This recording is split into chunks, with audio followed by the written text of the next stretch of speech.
This success proves we made the right choice, firing the incompetent staff," Bradley Kerr declared from the stage, his voice echoing through the grand ballroom of the Fairmont Hotel in Seattle, Washington. The audience erupted in applause, champagne glasses clinking in celebration of our pharmaceutical company's newest breakthrough drug. I sat in the back corner, watching the man who had destroyed my career bask in glory built on lies. My name is Helena Briggs, and I am 49 years old. For 11 years, I had been the backbone of regulatory compliance at Graythorne Analytics, ensuring every clinical trial, every safety report, and every submission to the Food and Drug Administration met the strictest standards. I was the woman who caught errors before they became disasters, who questioned data that seemed too perfect, who made sure our company operated with integrity. But integrity, I learned, was not what Bradley Kerr valued when he became our new chief executive officer 8 months ago. Tonight's launch party was supposed to celebrate the approval of Novacure, a revolutionary treatment for autoimmune disorders.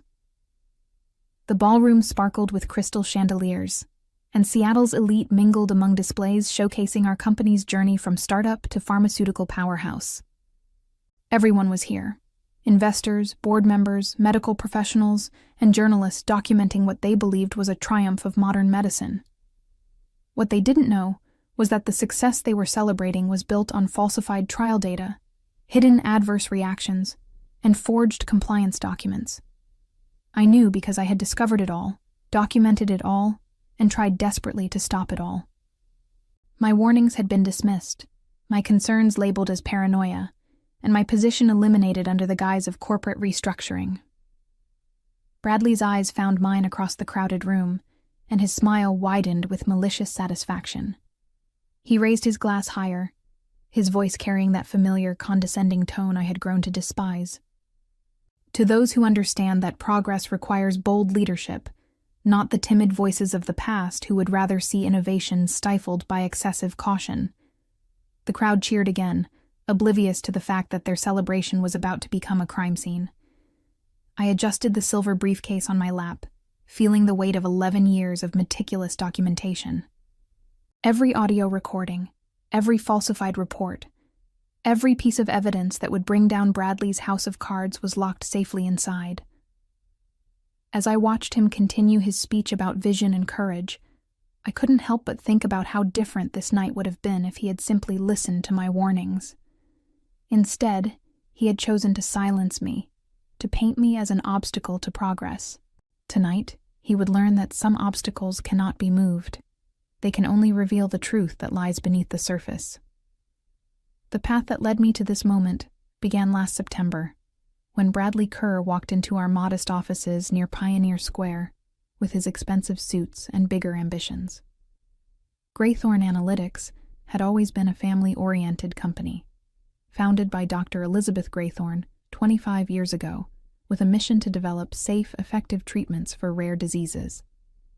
When Dr. Graythorne retired, she handpicked Bradley based on his impressive track record at larger pharmaceutical companies, believing he could take us to the next level.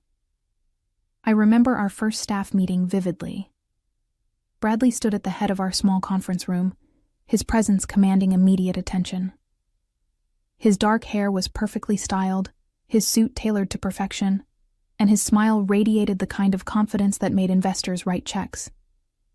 "We're going to revolutionize this industry," he announced, his eyes bright with ambition.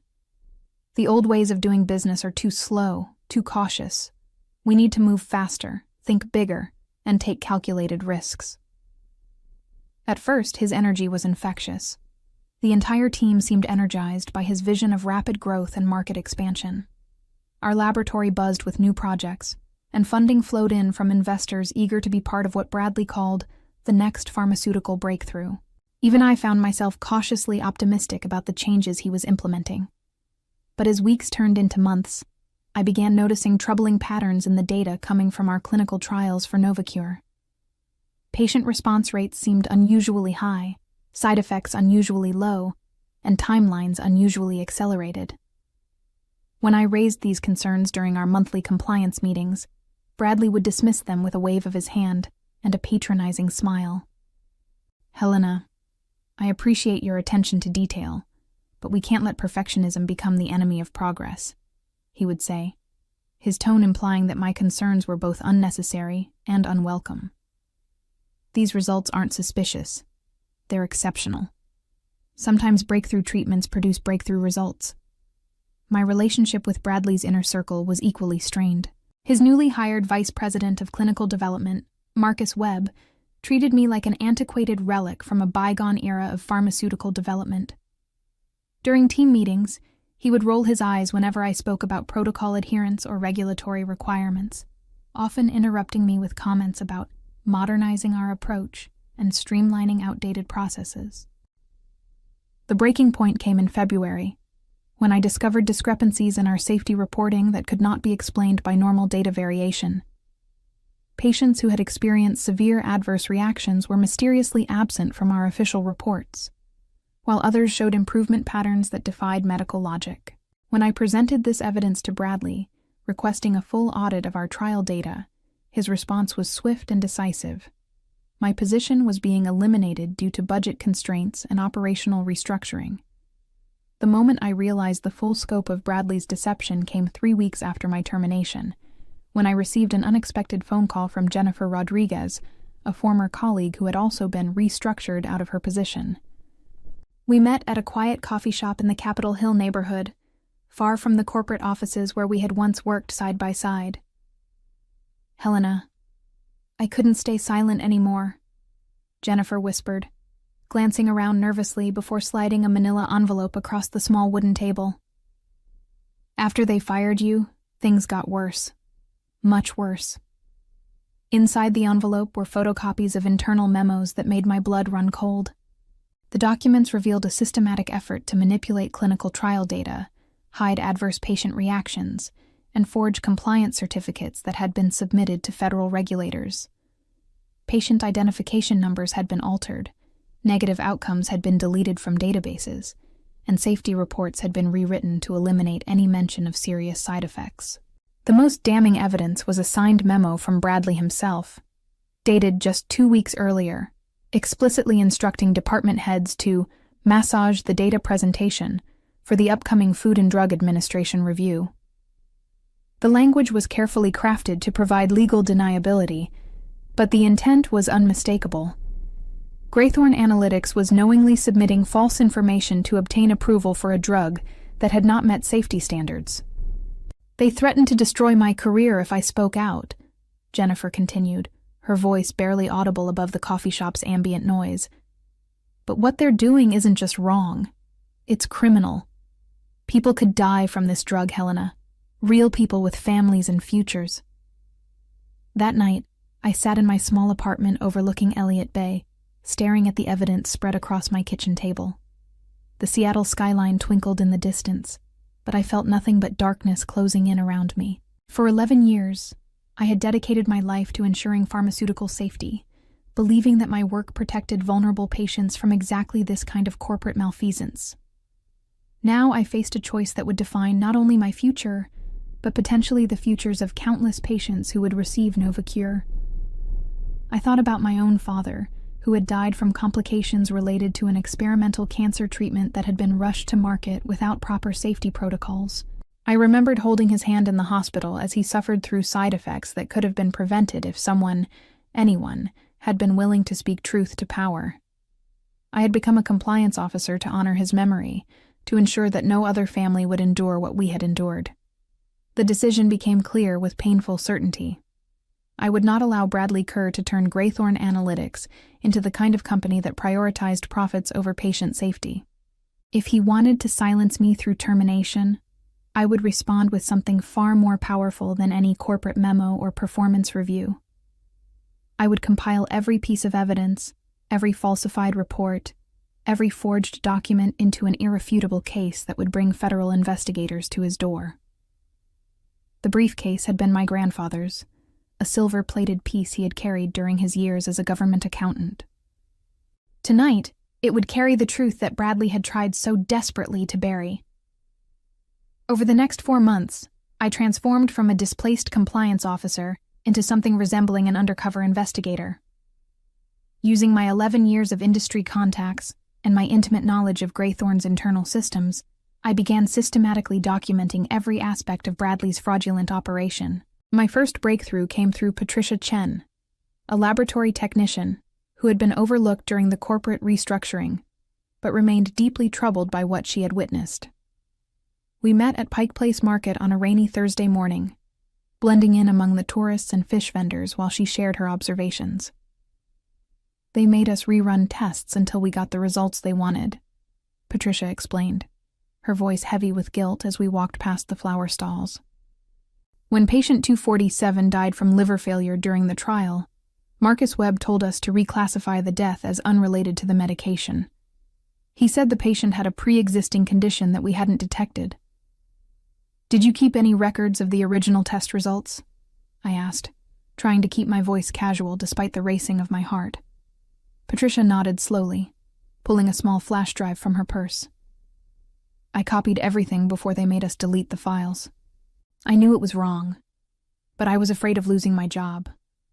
I have a daughter starting college next year." The flash drive contained a treasure trove of evidence: original laboratory reports showing severe adverse reactions, internal emails discussing data manipulation strategies, and video recordings of meetings where Bradley and Marcus explicitly discussed falsifying safety data. One particularly damning recording captured Bradley saying, "The Food and Drug Administration reviewers won't know what they're looking at if we present the data correctly. We just need to highlight the positives and bury the negatives in statistical noise." As I delved deeper into the investigation, I discovered that the fraud extended far beyond simple data manipulation. Bradley had created an entire shadow reporting system, maintaining 2 sets of books, one for internal use that showed the true trial results, and another for regulatory submission that painted Novacure as a miracle cure with minimal side effects. The scope of the deception was staggering. Of the 300 patients who had participated in the clinical trials, 47 had experienced serious adverse reactions, including 12 who had been hospitalized and 3 who had died. None of these cases appeared in the official reports submitted to federal regulators. Instead, these patients had been retroactively removed from the study through various administrative maneuvers, their suffering erased from the official record as if it had never happened. My investigation revealed another disturbing pattern. Bradley had systematically removed or silenced anyone who might pose a threat to his scheme. Besides Jennifer and myself, 5 other long-term employees had been terminated or reassigned to positions where they would have no access to clinical data. The message was clear: question the approved narrative and face professional destruction. The evidence I was gathering painted a picture of an organization that had been completely corrupted from the top down. Bradley had surrounded himself with ambitious individuals who were willing to participate in fraud in exchange for career advancement and financial rewards. Marcus Webb had received a significant salary increase and stock options for his cooperation, while other department heads had been promised promotions contingent on their silence regarding data irregularities. But I also discovered something that gave me hope. Not everyone at Graythorne was complicit in Bradley's scheme. Several employees had kept their own records of suspicious activities, creating an informal network of documentation that existed parallel to the official corporate files. They were afraid to speak out individually, but together, their evidence created an overwhelming case against Bradley's fraudulent enterprise. As the launch party approached, I realized that I had assembled enough evidence to not only expose Bradley's crimes, but to ensure that he would face serious federal charges for endangering public health and defrauding regulatory agencies. The weeks leading up to the launch party were filled with a strange mixture of anticipation and dread. I watched from the outside as Bradley's media campaign positioned Novacure as a revolutionary breakthrough that would transform treatment for millions of autoimmune disorder patients. Medical journals published glowing articles about the drug's efficacy. Investment firms issued buy recommendations for Graythorne stock, and patient advocacy groups praised the company for developing a treatment that promised hope where none had existed before. What made the situation even more heartbreaking was that Novacure might have actually been a legitimate breakthrough if Bradley had simply allowed the clinical trials to proceed honestly. The underlying science was sound, and early indications suggested that the drug could provide significant benefits for many patients. But Bradley's impatience and greed had corrupted the development process, creating a situation where a potentially life-saving medication had become a deadly gamble for unsuspecting patients. During this time, I also learned more about Bradley's personal motivations. Through conversations with former colleagues and research into his professional background, I discovered that he was under enormous pressure from investors who had provided funding based on aggressive timelines and revenue projections. His previous pharmaceutical company had failed to bring a major drug to market, leaving him with a reputation that could only be salvaged by delivering spectacular success at Graythorn. The investigation also revealed that Bradley's fraudulent activities extended beyond Novacure. He had been inflating research and development costs to justify higher investor contributions, while simultaneously understating potential liability issues in corporate financial reports.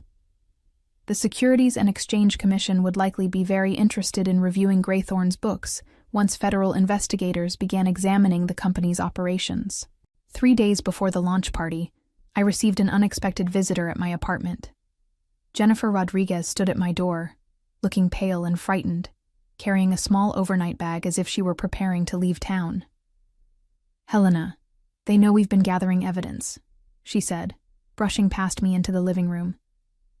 "Marcus Webb cornered me yesterday and asked pointed questions about documents I couldn't possibly know about unless someone had given them to me." My heart sank as I realized that our investigation might have been discovered. "What exactly did he say?" "He mentioned specific patient numbers and test results that were only in the files Patricia gave us. He's clearly been monitoring who has access to what information. I think we're all in danger of being charged with corporate espionage or theft of trade secrets." The revelation forced me to accelerate my timeline significantly. I had originally planned to submit my evidence to federal authorities after the launch party, hoping to gather additional documentation during the event itself. But if Bradley's team was actively tracking our activities, waiting any longer might result in the evidence being suppressed or destroyed. That evening, I made contact with Agent Sarah Kellner at the Federal Bureau of Investigation's Seattle field office. Through a mutual friend who worked in federal law enforcement, I arranged a secure meeting where I could present my preliminary findings and request official protection for the witnesses who had risked their careers to expose the truth. Agent Kellner was a seasoned investigator with extensive experience in pharmaceutical fraud cases. After reviewing just a portion of my evidence, she confirmed what I had suspected. Graythorn Analytics was engaged in multiple federal crimes, including fraud against regulatory agencies, endangering public health, and securities violations. "Mr. Kerr and his associates are looking at serious prison time if we can prove these allegations in court," Agent Kellner explained during our meeting. "But we need to be strategic about how we proceed. If they suspect they're under investigation, they might destroy evidence or flee the jurisdiction. We agreed that the launch party would provide the perfect opportunity to gather additional evidence while ensuring that key suspects remained in one location for potential arrest." The night before the launch party, I sat in my apartment assembling the final components of what I had come to think of as my insurance policy. The silver briefcase contained more than just evidence. It represented 11 years of dedication to pharmaceutical safety, the memory of my father who had died from inadequately tested treatments, and the hope that future patients would be protected from corporate greed. Inside the briefcase, I had organized the evidence into 3 distinct categories. The first section contained documented proof of falsified clinical trial data, including before and after versions of safety reports that clearly showed how adverse reactions had been systematically removed from official documentation. The second section held audio recordings of internal meetings where Bradley and Marcus explicitly discussed strategies for deceiving federal regulators, including the damning conversation where Bradley had referred to Food and Drug Administration reviewers as bureaucrats who wouldn't recognize real innovation if it slapped them in the face. The third section was perhaps the most devastating. Financial records showing how Bradley had manipulated research costs and safety expenditures to create the appearance of regulatory compliance while actually cutting corners that put patient lives at risk. These documents revealed that Graythorn had spent less than half the industry standard on safety monitoring while claiming to investors that they were exceeding regulatory requirements. I had also included a detailed timeline showing how Bradley had systematically removed or silenced employees who had raised safety concerns, creating a pattern of obstruction that would be of significant interest to federal prosecutors. The timeline included termination letters, reassignment memos, and even recorded conversations where Marcus Webb had threatened employees with career destruction if they continued to question official data. As I locked the briefcase for the final time, I reflected on how dramatically my life had changed since Bradley's arrival at Graythorne. 8 months ago, I had been a respected compliance officer with a secure career and a clear sense of purpose. Tonight, I was essentially a whistleblower, preparing to destroy a company that had once been my professional home, knowing that my actions would likely end any possibility of working in the pharmaceutical industry again. But I also knew that staying silent was not an option. The evidence I had gathered showed that Novacure would likely cause serious harm to patients who trusted that the medication had been properly tested and approved. Some of those patients might die from side effects that Graythorne knew about but had hidden from regulators. Others might suffer permanent damage that could have been prevented if the clinical trials had been conducted honestly. The launch party itself had become a grotesque celebration of scientific fraud, masquerading as medical breakthrough. Media outlets were already running stories about Novacure's potential to transform autoimmune treatment. Patient advocacy groups were praising Graythorne's commitment to innovation, and investors were driving up the company's stock price based on projections that assumed the drug would capture a significant portion of the autoimmune disorder market. Agent Kellner had positioned federal investigators throughout the Fairmont Hotel, disguised as catering staff, security personnel, and even journalists covering the event. The plan was simple. I would present the evidence to Bradley in full view of the assembled guests, creating a public record of the handover that would be difficult for him to deny or suppress. Once he accepted the briefcase, federal agents would move in to secure the evidence and place key suspects under arrest. As I prepared to leave for the hotel, I thought about the moment when Bradley would realize that his carefully constructed facade was about to collapse. For months, he had treated me as an obstacle to be removed, an inconvenience to be dismissed and forgotten. Tonight, he would learn that some obstacles cast very long shadows indeed. The Fairmont Hotel's ballroom was a symphony of success and self-congratulation when I arrived at exactly 8 p.m. Seattle's pharmaceutical elite mingled beneath crystal chandeliers, their conversations punctuated by the gentle clink of champagne glasses and the soft melody of a string quartet. Servers in crisp white uniforms circulated with trays of hors d'oeuvres, while a photographer captured what everyone believed would be historic moments in medical innovation. Bradley stood at the center of it all, resplendent in a perfectly tailored black tuxedo, his smile radiant as he shook hands with investors and posed for pictures with prominent medical researchers. A large banner reading, "Novacure, the future of autoimmune treatment," hung behind the stage where he would soon deliver his victory speech. I moved through the crowd slowly, my silver briefcase drawing curious glances from guests who recognized me despite my recent termination. Several former colleagues approached with awkward small talk, clearly uncomfortable about my presence, but unsure how to address the elephant in the room. I smiled politely and made appropriate responses, all while keeping my attention focused on Bradley's position and the federal agents I knew were positioned throughout the venue. When Bradley finally took the stage at 9:15 p.m., the room fell silent with anticipation. The lighting dimmed except for a single spotlight that illuminated him like a theatrical star, preparing to deliver the performance of his lifetime. He began with gracious acknowledgments of investors and staff members, his voice carrying the confident tone of a man who believed he had successfully deceived everyone who mattered. "Tonight marks the culmination of years of dedicated research and development," he announced, his eyes sweeping across the audience with practiced authority.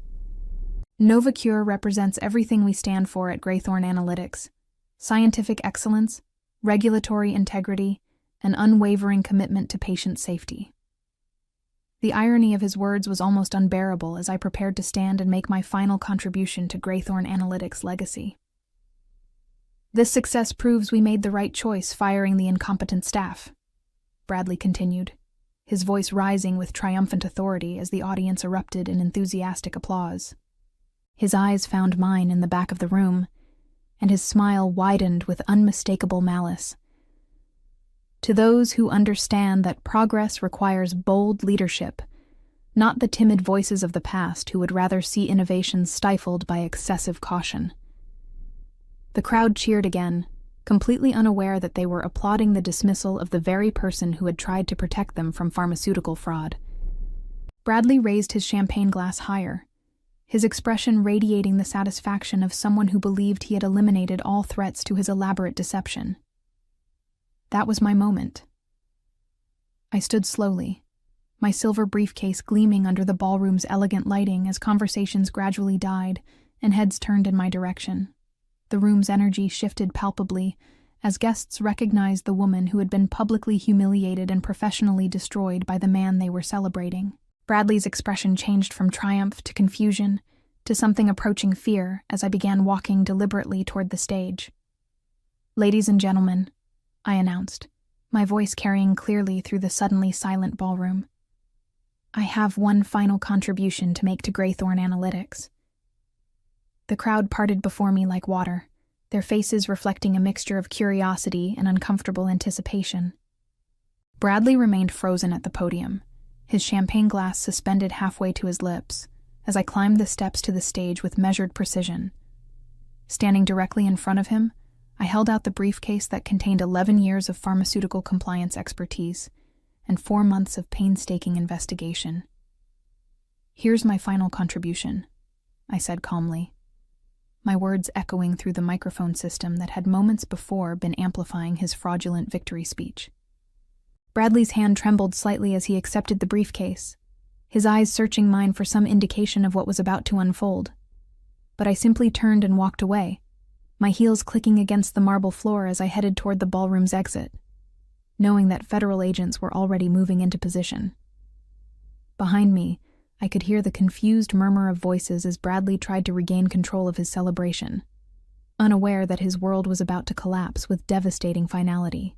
As I stepped into the Seattle night air, I realized that revenge had never been my true motivation.